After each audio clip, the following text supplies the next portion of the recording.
Esse é o novo quadro do Pode Ser Pauta, Pergunte para a Assessora. E eu trouxe aqui a Fernanda Gonçalves, do Valor, e ela me fez algumas perguntas que você confere agora. A primeira quando vocês não emplacam uma pauta, né, quando vocês recebem uma negativa do jornalista, como que vocês encaram isso? E vocês levam isso pro pessoal, vocês ficam chateados ou não, faz parte do trabalho, é assim, tá tudo certo? Ai, é difícil. Porque a gente não consegue emplacar sempre, né? Ai, seria um mundo lindo, né? Se sempre emplacasse uma pauta, mas a gente tem que fazer muitas pautas para uma emplacar, a verdade é essa. E segue o barco, que nem a entrevistada anterior falou, tem que pensar numa outra pauta, essa não deu. Às vezes, se acontece de você pensar ela para uma outra editoria, adaptar. Eu sou da opinião que, assim, um texto, se ele foi bem elaborado, um press release, uma pauta e tal, a gente não pode perder. Assim, eu digo assim, existem exceções. Tem às vezes que você fala assim, pelo amor de Deus, enterra essa pauta, porque era péssima. Mas normalmente você consegue dar uma nova roupagem, né? Pensar nela ali, porque que nem quando você escreve uma reportagem. Você escreve uma reportagem, você dedicou tempo, você estudou, você entrevistou pessoas e simplesmente você não vai publicar, né? Acontece. A mesma coisa acontece na assessoria de imprensa. Às vezes aquela pauta não vai.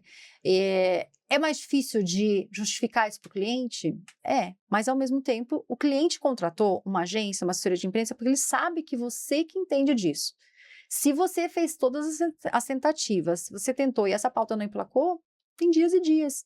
Acontece muito, às vezes, em pautas de televisão. É mais comum, o pessoal está mais habituado. Às vezes, quando você não trabalha com pauta de TV, você não sabe como é que é isso. Às vezes, você faz uma pauta de TV e você que trabalha com audiovisual, você sabe. Daí, você produziu a fonte, o personagem, o local, tudo, aquela pauta. O cliente está super na expectativa que vai sair no Jornal Nacional. Aí acontece uma desgraça, porque a gente não está livre de acontecer desgraça.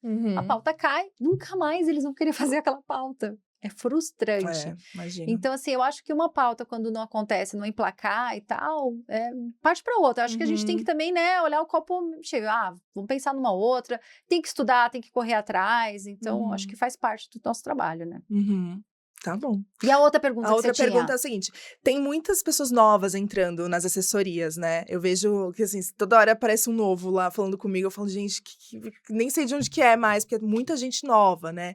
E eu queria saber se vocês, enquanto assessores mais experientes, vocês preparam esses jovens jornalistas que estão começando na assessoria, no sentido de como lidar com o jornalista, não é legal mandar, sei lá, por WhatsApp, manda por e-mail, coisas assim, sabe? Queria entender como que é feito esse preparo com esses novos assessores, ou se não existe, se joga no olho do furacão e vamos lá. Você sabe que o Pode Ser Pauta surgiu por conta disso, né? É uma boa pergunta, porque eu percebi muito ali na época da pandemia que eu aprendi com outros assessores de imprensa, vendo, fazendo follow, né, tendo esse treinamento. Com a pandemia ali, a gente teve muitas agências que passaram a trabalhar remoto totalmente, 100%. Sim. Daí vem muito ao encontro do que você falou sobre a questão de ter mais presencial. Quando a gente tinha esse exemplo, né, o exemplo arrasta, né, literalmente, porque você vê como você trata um jornalista, como que você manda uma pauta. Então eu acho que principalmente as agências maiores, que tem muita gente, que tem uma rotatividade maior, existia um exemplo maior e uma questão de uma política de boas práticas. Hoje eu acho que a agência que não tem isso, um manual com boas práticas, né, algum material, um treinamento para isso, não faz. Não faz. Eu vejo que assim, é um limbo mesmo. E daí eles aprendem na raça, ou não aprendem nunca, também isso acontece.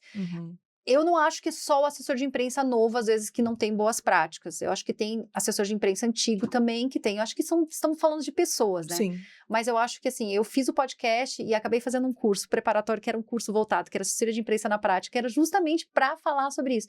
Como você manda uma pauta para o jornalista? Você pergunta para ele antes se ele quer falar, se manda pelo WhatsApp, como você faz e tal. Eu tenho isso por conta do curso e trouxe para o podcast.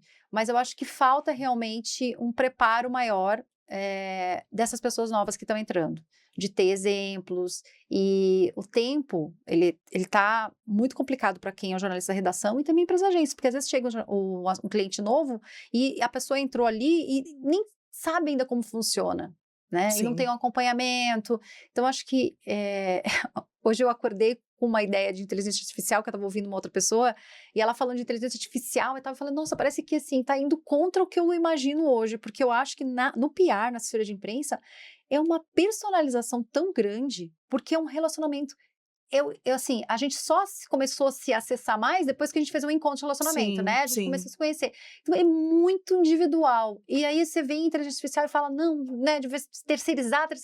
E eu acho que na assessoria de imprensa não dá para terceirizar. Eu acho que é um trabalho muito personalizado, é muito isso, entender a pauta, falar com o jornalista, né, preparar. O assessor de imprensa tem que estar preparado para falar com o jornalista.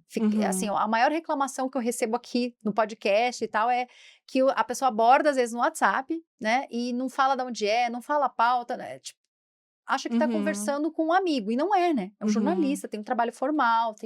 Então, acho que falta realmente, Fê. Precisamos falar mais sobre isso. E é um volume muito grande também, né? Eu acho que pra gente, eu sei, né? Pra vocês também tem um volume de trabalho grande, mas chega muita gente e aí, às vezes, você não sabe mais de onde que aí a pessoa não se apresenta. Não então, tem histórico, assim, você não salvou o contato, você não sabe então mais. é bem complicado, assim.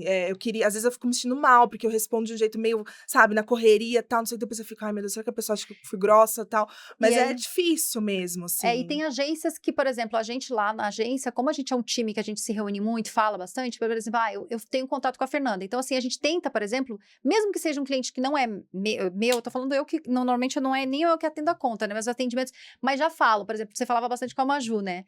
Aí, a Maju que manda, de repente, a sugestão de pauta que é de outro atendimento, porque já tem um contato com você, fica mais fácil, né? Então, eu acho que é muito isso, assim, quando você estabelece um contato de relacionamento com o jornalista, você usar esse canal para outros clientes da agência. É uma estratégia que a gente adota lá. Não sei, é a melhor estratégia? Não sei, mas eu acho que às vezes facilita. Sim, porque já tem uma relação, né, estabelecida, um relacionamento estabelecido.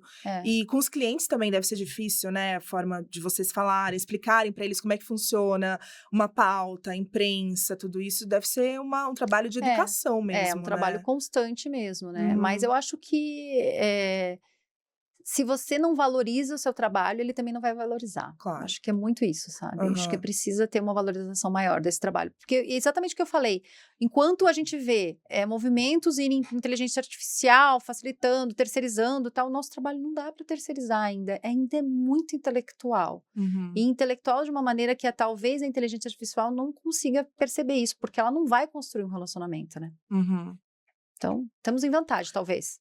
Estamos. A gente vê, né, pessoas copo mais cheio, né? construindo relacionamento com as inteligências artificiais generativas, né? Nossa senhora, isso então, é assustador, né? Não sei, mas a gente espera que o humano ainda seja importante nessa equação aí. Acreditamos nisso, ainda mais para a editoria de carreira, né? Fê? Sim. Fê, muito, muito obrigada por ter participado aqui do Pode Ser Pauta. Foi uma honra te receber. Convite. E eu espero que você também tenha acompanhado aqui. É um papo que eu faço com o jornalista, mas para você aí é uma oportunidade de você conhecer mais, né, sobre a Fernanda, sobre o trabalho dela em carreira. Então, se você acompanha esse episódio, mande também para alguém que está precisando ouvir mais, que precisa entender, né, como ter boas práticas. E eu espero você no próximo episódio. Na quarta-feira, no Pode Ser Pauta, eu recebi a Fernanda Gonçalves, do Valor Econômico, e ela fez essa pergunta. Se você ainda não ouviu o podcast dessa semana com ela, vai lá conferir, porque ele está no canal do YouTube, no Spotify, nas demais plataformas, e você vai entender muito melhor como fazer boas pautas para sugerir para ela, e tenho certeza que vai ser um papo muito legal, que você vai poder compartilhar aí com colegas, com amigos, e saber mais sobre curiosidades, inclusive, que a Fernanda é atriz. Obrigada por acompanhar o Pode Ser Pauta, e até a semana que vem.